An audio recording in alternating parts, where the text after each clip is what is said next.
Senior citizen nahulog sa balon, patay. Lambayong Mayor Agduma, General Santos at Retired General Felicia nagpulong. Isang batalyon ng kasundaluhan hiniling. At 50 milyong pisong konstruksyon ng flood control project sa bayan ng Bagong Bayan. Yan ang ulo ng mga balita sa pagbabalik ng Sultan Kudarat Headliners.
Magandang araw, lalawigan ng Sultan Kudarat.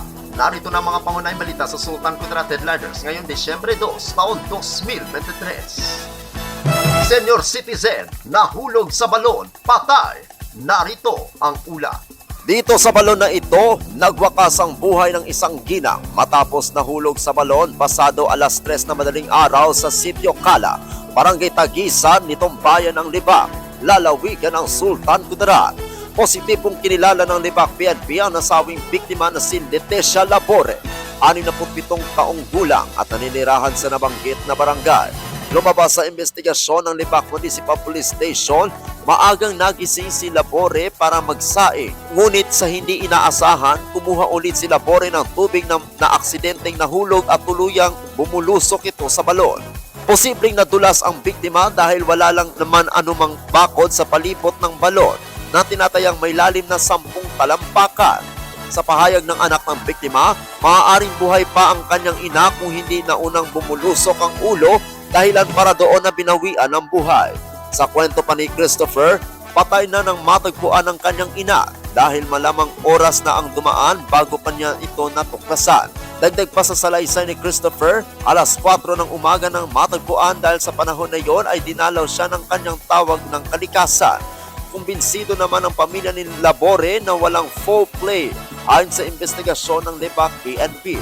Sa ngayon, nagluluksa ang pamilya nito at pinoproblema pa ang bayarin sa punerarya kung saan nakalagak ang bangkay ni Labore. Ako ang inyong kaibigang Apolinario Freddy Valencia para sa Sultan Kudarat Headliners. Lambayong Mayor Agduma, General Santos at Retired General Felicia nagpulong. Isang batalyon ng kasundaluhan hiniling. Narito ang ulat. Nakipagpulong noong ika-29 ng Nobyembre kasalukuyang taon si Lambayong Mayor Ferdinand G. Agduma kina 1st Mechanized Brigade Commander General Andres Santos ng Philippine Army at General Noel Felicia, ang CEO ng SK Ligwasan Oil and Gas Company o SKLOGC. Tinalakay sa pag-uusap ni na Mayor Agduma at General Santos ang posibleng deployment ng isang batalyon ng Army sa Lambayong upang masiguro ang kaayusan at kapayapaan nito at upang mahikayat ang mga dayuhang negosyante na maglagak ng puhunan para sa exploration at drilling ng oil and gas deposits ng Lambayong. Personal namang binisita ng Alkalde at General Felicia ang dating SP Session Hall at Vice Mayor's Office sa lumang munisipalidad.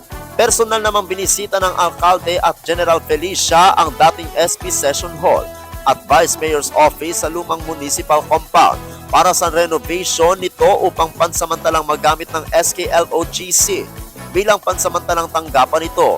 Ayon kay Mayor Agduma, isang malinaw na indikasyon nito na malapit na maabot ang mga pangarap kapag napakinabangan na ang napakalaking oil and gas deposit sa bayan ng Lambayong. Ako ang inyong kaibigang Apolinario Teddy Valencia para sa Sultan Kudarat Headliners. Para sa uling balita, 50 milyong pisong konstruksyon ng flood control project sa bayan ng Bagumbayan. Narito ang ulat. 50 milyong piso ang ibinaba ngayong taong 2023 para sa patuloy na pagpapagawa ng flood control project sa Barangay Biwak sa bayan ng Bagumbayan. 383.3 million pesos ang naibaba para sa Biwang Flood Control Project simula noong taong 2019. Ang pagpapagawa ng proyektong ito ay naglalayong siguruhin ang kaligtasan ng mga kababayan sa pangunahing epekto ng climate change sa kanilang komunidad, hindi lang sa Biwang, ngunit sa mga karatig barangay nito sa Bagumbayan, Esperanza at Bayan ng Isulan. 3.2 kilometers ng flood control per riverbank protection ang ating naipagawa sa Barangay Biwang mula taong 2019 hanggang ngayong taong 2023. Ako ang inyong kaibigang Apolinario Teddy Valencia para sa Sultan Kudarat Headliners.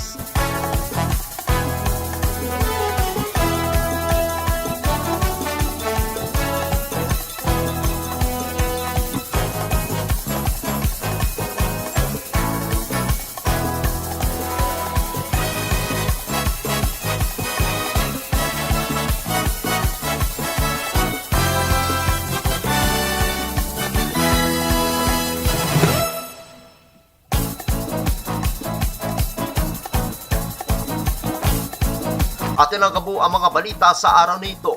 Mga balitang kailangan ninyong malaman. Balitang walang kinakampihan. Mga balitang totoo. Mga balitang may dalang aral at inspirasyon. Ito ang Sultan Kudarat Headliners.